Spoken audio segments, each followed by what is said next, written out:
Nakumbuka ilikuwa ni mwaka 2020 nafikiri.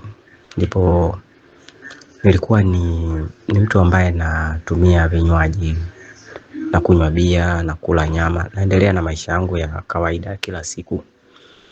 Lakini baadaye nikagundua kwamba ninapokula chakula, hasa ninapokula chakula kingi, labda nimekunywa bia, nimekula nyama. Baada ya muda fulani naanza kusikia kiungulia, kitu kama moto kinapanda kwenye koo. Baadaye kile chakula nilichokula pamoja na vile vinywaji nilivyokula vyote nacheua, vinarudi mdomoni. Sasa mara nyingi nilikuwa naenda, labda natoka nje au naenda chooni na natema vile vyakula ambavyo vimerudi, ambavyo nimevicheua. Basi ilikuwa inatokea kama hivyo, naweza kufanya mara 2, mara 3 hadi mara 4. Kwa hiyo nakitokea naenda natema, kaa labda baada ya nusu saa tena narudi naenda natema. Mwanzo nilihisi labda pengine ni kwa sababu nakunywa pombe, nakunywa bia zile, au labda nakunywa sometimes nakunywa konyagi au wine. Nikawa nahisi kwamba inawezekana kwamba nakula chakula na nakunywa pombe nyingi, kwa hiyo inakuwa inanizidi. Lakini baadaye nilianza kuona hiyo hali, hata nisipokunywa pombe, nikila vyakula vya kawaida napata kiungulia. Baada ya kula chakula napata kiungulia, kama moto unapanda, unatoka chini ya tumbo unakuja mpaka kwenye koo. Ikitokea kama nimekula chakula nikanywa maji mengi, chakula tena kinarudi kinakuja mdomoni. Sasa sikuelewa hili tatizo ni tatizo gani. Sikuwahi kuwa namwambia mtu, lakini nilikuwa naona kama ni jambo labda la kipekee, kwamba mimi binadamu gani nacheua chakula kama mbuzi au mnyama au labda mtoto mdogo ndio najua huwa akila chakula kingi anacheua kinarudi mdomoni. Hali ikaendelea, miaka na miaka ikaendelea, lakini baadaye nikauliza baadhi ya watu, bwana mimi napata kiungulia sana, napata kiungulia kikali sana, na beua chakula kinarudi mdomoni. Wakaniambia usitumie vinywaji vikali kama bia, konyagi, au hata kama unavuta sigara usivute. Basi nikaacha hivyo vitu, nikaacha kunywa pombe, nikaacha kabisa, nikaacha kutumia na sigara. Lakini hali ikawa inaendelea tu, na beua kile chakula, na beua. Baadaye napata kiungulia kikali, nikila nikashiba vizuri, nikatokea nimekunywa maji, chakula kinarudi mdomoni, chakula kinarudi kinywani, yani nacheua. Nikaishi namna hiyo muda mrefu sana. Baada ya muda fulani nikaanza kusema inawezekana mimi nina shida. Nikaenda hospitali siku moja. Kuna hospitali moja iko huku, mimi naishi maeneo ya njia ya Goba huku. Sehemu moja inaitwa Madale, kama watu wanapafahamu, niko Dar es Salaam Madale. Kuna hospitali moja kubwa sana inaitwa Kitengule. Nikaenda Kitengule pale kwa sababu na bima ya afya. Nikaenda nikamwambia, akaniambia unataka kumuona daktari gani? Nikamueleza nahitaji kumuona daktari wa magonjwa ya ndani. Sawa, nikaandikiwa, nikaingia kwa daktari, nikamuelezea, bwana mimi nikila chakula baada ya muda fulani kile chakula kinarudi, kinakuja mdomoni, napata kiungulia kikali. Akaniambia una vidonda vya tumbo? Nikamwambia hapana, sijui kama nina vidonda. Akaniambia basi unataka ufanywe kipimo ambacho unaingiza unameza tumboni, au tukupime kipimo kingine, tunapima haja kubwa. Tunaangalia kuna mdudu, kuna vijidudu vinaitwa H pylori, kitu kama iko aliniambia. Vile ndio vinasababisha vidonda vya tumbo. Basi akachukua kifaa tochi, akamulika kwenye koo, akaangalia, akasema hamna kitu zaidi ya michubuko. Naona na michubuko kwenye koo. Sawa, aliponiandikia kile kipimo kilikuwa gharama, kwa pale Kitengule bima yangu ilikuwa ifanyi kazi. Wakasema ni kama 280. Nikamwambia kwa leo hiyo mimi nitakuwa sina, labda nikitafuta nitakuja kufanya iko kipimo. Akaniambia lakini tatizo lingine ambalo unaweza ukawa nalo, wewe unaweza ukawa na tatizo la gesi. Au sikiaje ukila tumbo linajaa gesi, labda unabeua hivi na hivi. Akanieleza dalili nyingi ambazo tayari ninazo hizo dalili. Nikamwambia dalili zote hizo na experience hizo dalili. Akaniandikia vidonge vya antibiotic, akaniambia meza hivi vidonge kwa muda wa siku 30. Na fikiri ilikuwa na jina fulani Metronini, sikumbuki, ni muda mrefu kidogo. Nikaanza kumeza vile vidonge. Nikameza siku 30. nikamaliza. Lakini wakati na meza vile vidonge hakuniambia kitu chochote kuhusu chakula, sijui usile nini, usifanye nini, no. Kwa hiyo nilikuwa nakunywa vidonge, naendelea na maisha yangu kama kawaida. Lakini kitu ambacho nilikiona wakati natumia zile dawa, ile gesi ilipungua pamoja na kile kiungulia. Ilipungua kiasi, sio kwamba iliisha kabisa, lakini ilikuwa ina nafuu kidogo. Haya, madaktari wengine wa Uswahilini kwetu wakawa wanasema chukua majivu uloweka, baada ya muda majivu yatakaa chini, maji yatakuja juu, kunywa yale maji yanaondoa kiungulia, hivyo yani maisha yakaendelea. Nilipomaliza ile dozi ya mwezi mmoja, kilichotokea ni kwamba yani tatizo ndio lilirudi kwa nguvu zaidi tofauti na mwanzo. Ikafika kipindi hata nikinywa maji ya kawaida, maji ya kunywa, nacheua maji yanarudi mdomoni. Okay, nikagundua kumbe nina tatizo kubwa. Nikarudi tena hospitali. Niliporudi hapo nikaandikiwa tena dawa zingine, dawa za antibiotic hizo, nikaelezea tatizo, akaniandikia. Nikapewa tena dawa nyingine kwa muda wa siku 30. Nikatumia lakini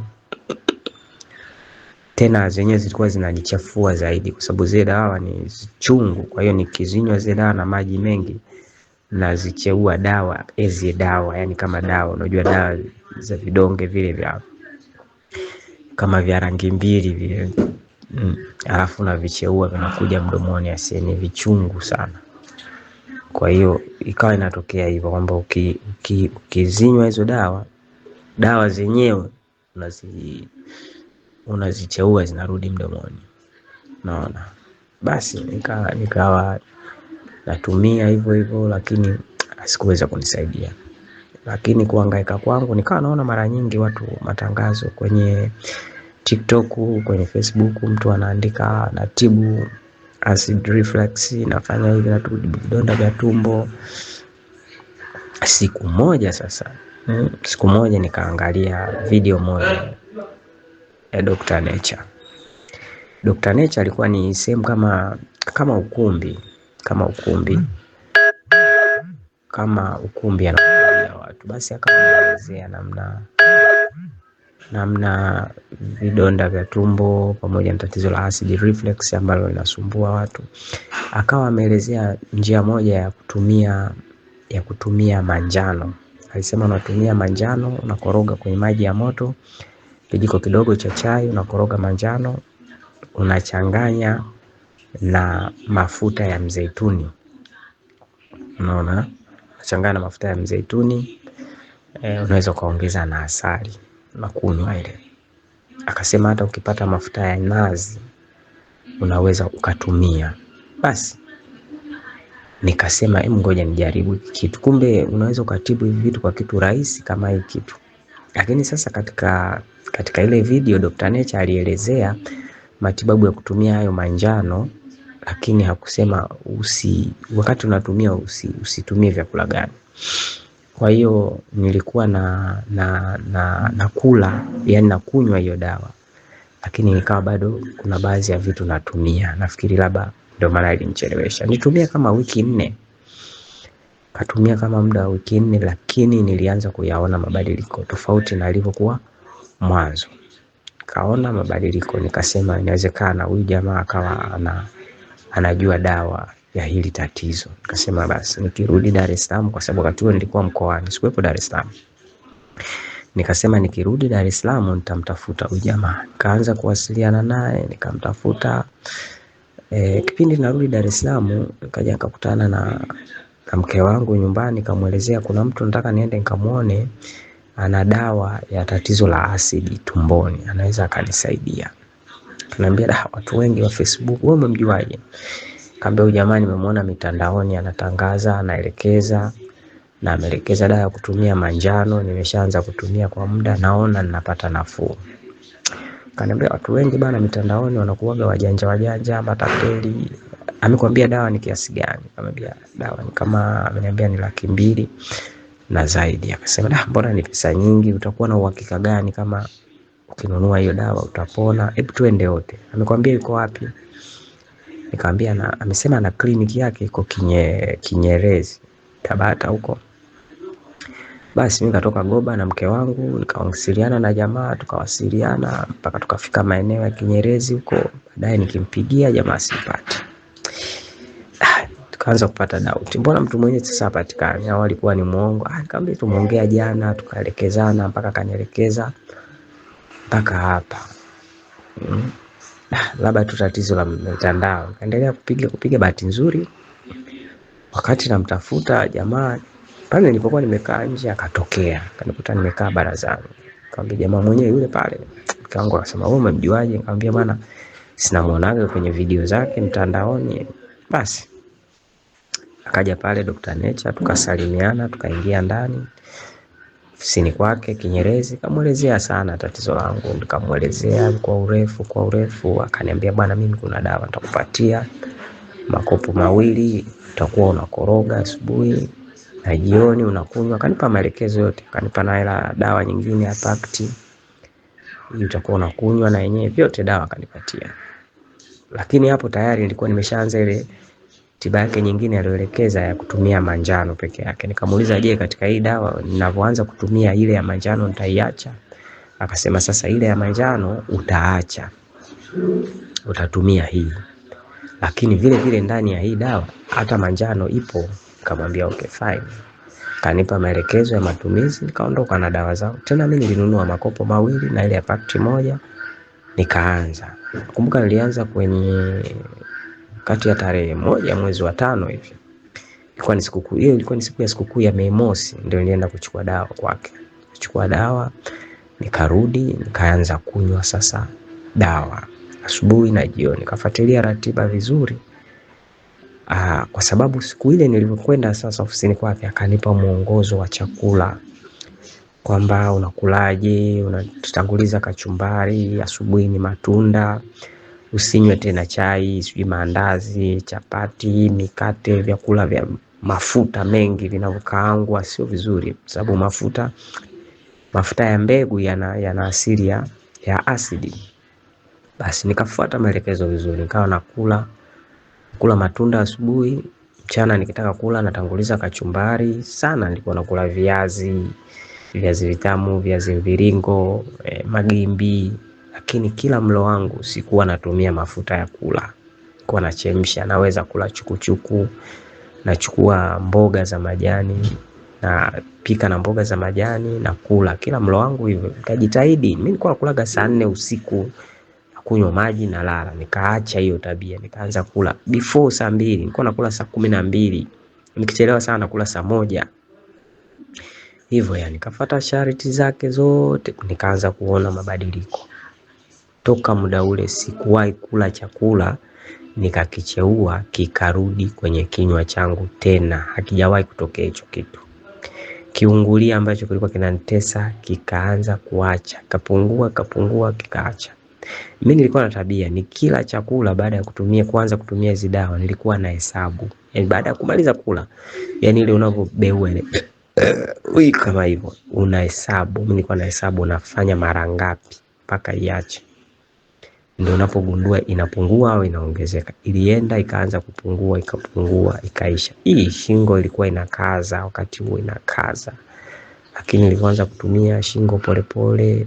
Mimi nilihisi kama mkono wangu wa kushoto na bega na shingo nilihisi kwamba nataka kuparalyze, sababu ilikuwa inakaza sana, nauma. Lakini nikaanza kutumia dawa, imeacha. Ninavyoongea hapa sina hicho kitu. Shingo haikazi. Hicho kiungulia sijui moto na upanda kwenye koo sijawahi kuona tena. Sijacheua chakula kikarudi mdomoni. Kichwa kilikuwa kinauma, kinaumia kisogoni, siku nyingine kinakuja mbele. Nilikuwa najisikia vibaya, nawaza vitu vingi. Usiku huwezi kulala, uwazi unaona maruweruwe, unaona vibaya, tumbo. Yaani ulikuwa ukikaa karibu na mimi tumbo linavyounguruma vile unasikia, hata wewe wa pembeni unalisikia linavyofanya. Lakini sijapata tena hiyo hali.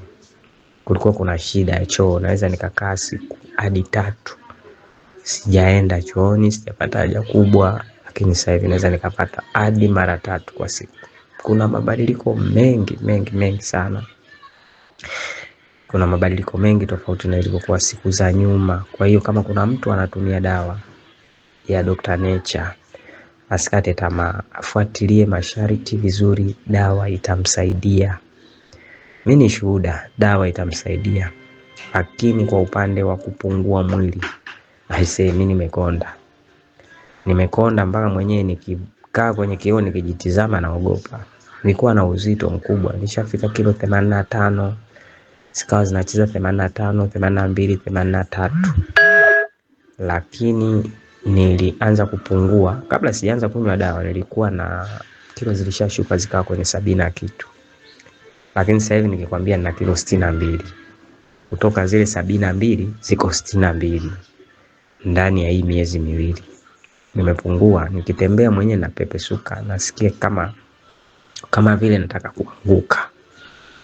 Lakini zile dalili zote zimepungua kwa kiasi kikubwa sana. Kikubwa sasa hivi kinatesa ni huu mwili ulivyopungua, nakosa nguvu. Najiona nimechoka, kama nimedhoofika sana. Hata mtu ambaye ananifahamu, aliyeniona muda mrefu, akiniona anashtuka sana. Anasema, "Si unaumwa nini bwana? Mbona umepungua sana, umekonda? Shida nini?" Namwambia, basi tu na matatizo, nasumbuliwa na magonjwa. Naweza nikamwambia kitu kingine, lakini kiukweli nimekonda. Hapa ninapambana kama naweza nikapata lishe nzuri, nikala vizuri, mwili kidogo at least ukarudi. Lakini zile dalili zote, nashukuru Mungu, kwa uwezo wa Mwenyezi Mungu ameniponya. Dalili nyingi zimeondoka kwenye mwili wangu, naishi vizuri sasa. Shingo yangu haikazi, sina kiungulio, chakula sicheui, kikarudi mdomoni sibeui. Lakini kusema kweli na uoga sana. Sikumbuki hata mara ya mwisho lini nilikula nyama, sio nyama ya ng'ombe, nyama ya mbuzi, sijawahi kula tena.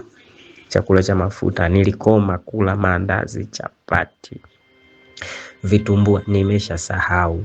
Situmii hivyo vitu kabisa. Chakula changu ni chukuchuku kama mgonjwa wa kisukari. Na nimeshazoea na enjoy. Kwa hiyo ndio hivyo.